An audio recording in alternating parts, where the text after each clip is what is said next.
Good day, everyone. It says it's showtime here, so let's see if we can get this all started. It's supposed to be Fun Fact Friday, and I was going to share a whole bunch of tips and tricks and fancy stuff on what to do with your phone and stuff, but I'm a little upset today. Got a bunch of emails last night and phone calls and stuff, and I would really like to vent and get some stuff off my chest. So we are going to do this, and we're going to change it up. So if we have not met before, my name is Heather Edmondson, and I am coming at you live here today from Medicine Hat, Alberta, Canada. And I'm still quite sick and not feeling the best. There's my name right there, Heather. And if you're jumping on here, let me know you're coming in live. Sorry, still have a scratchy throat. Sorry, just hang on a sec.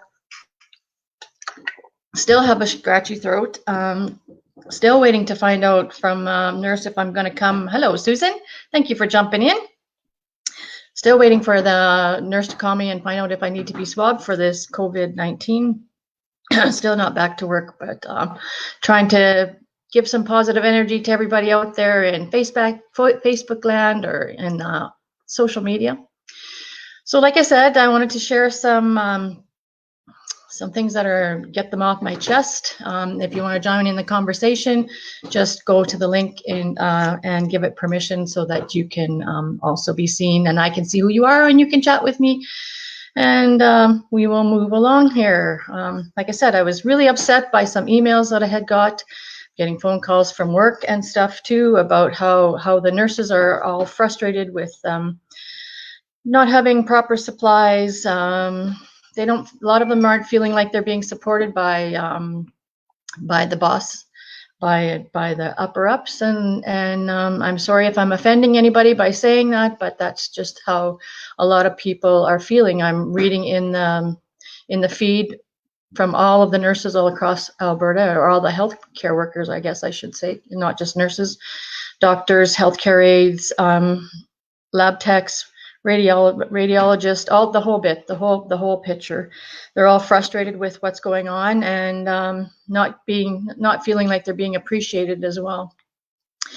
But getting back to some of the things that are also bothering me, and that's probably also making my chest heavy, is I'm frustrated. Like I said, got some emails, got some friends being challenged here, being called out by saying some awfully nasty stuff about them. And do you never remember being taught by your parents when you were growing up that if you didn't have anything nice to say, why are you saying it at all? That resonates in my mind, that these people would not say this kind of stuff to a person's face. So why do they think it's okay that they should be allowed to say it or get away with saying it on social media? Hello,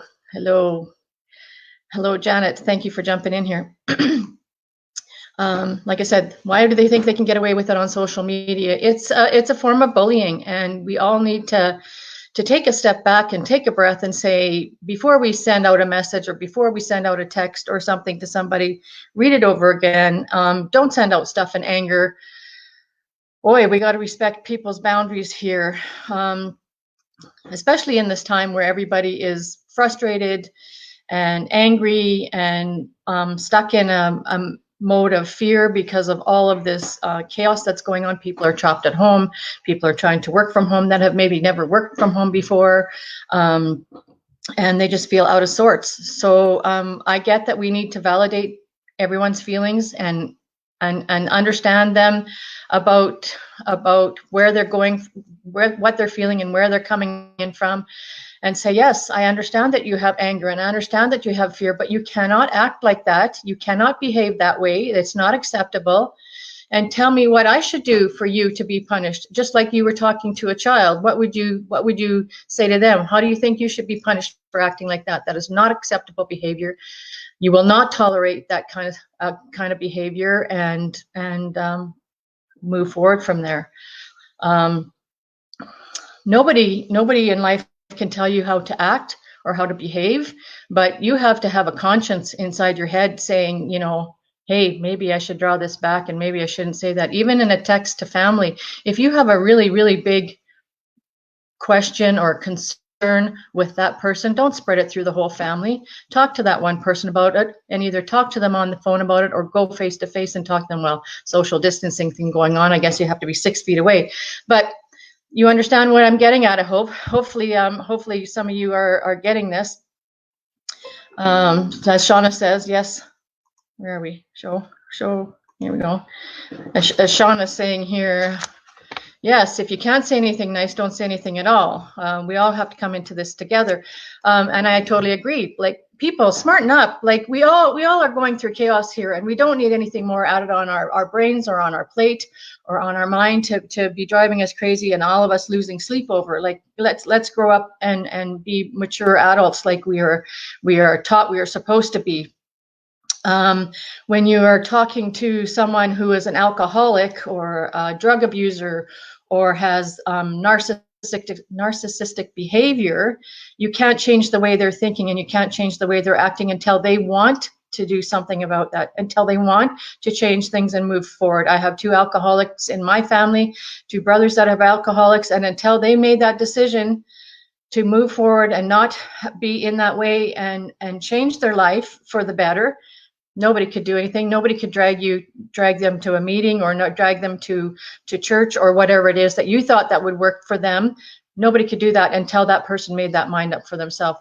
Even being somebody that, like, because I'm in the medical profession, somebody that doesn't want to, they don't want to change any of their habits, but they want the medical profession to help them and change things around.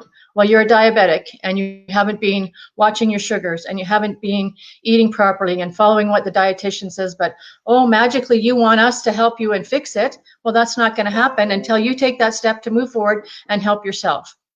So people, remember what you're saying. Words can hurt. Words can be like a double-edged sword. You can stab it into somebody's heart, and once you said those words, you can't take them back. So if you can't say anything nice, like I said, don't say anything at all. Find a different way to address that with that person. Find a common ground. Discuss it. Don't just lash out. And like I said, a narcissistic behavior is a huge thing with a lot of these people, and a lot of it is jealousy. When I went back to school to become a nurse after having my kids and after being a stay-at-home mom for how many years, I lost what I thought were my friends. I lost them because they were angry at me. They saw that I was moving my life in a different direction and they just couldn't get their head wrapped around it. And they stopped calling me. They stopped talking to me. They would snub me when I'd be out in social gatherings. And yeah, I can't tell them how to act. I couldn't tell them that, hey, what is your problem? I'm just trying to make myself better. I'm trying to do something for my family that is helping me to pay my bills. And you have no right to judge me. You have no right to say that this is not what I need to do for my family because you are not the one that is paying my bills. So you need to step down from your high horse and you need to let me do what I believe is correct for my family. So I hope that some of that enlightens some of you. I hope that if you found some value in that, just shoot me a message saying that you found some value, or hit some loves and hearts and let me know that you found this valuable and found this information something that you can maybe learn to live by. I also put on a shirt today to help motivate me and hopefully motivate all of you. So I don't know if you can see this. Strong and fearless motivator.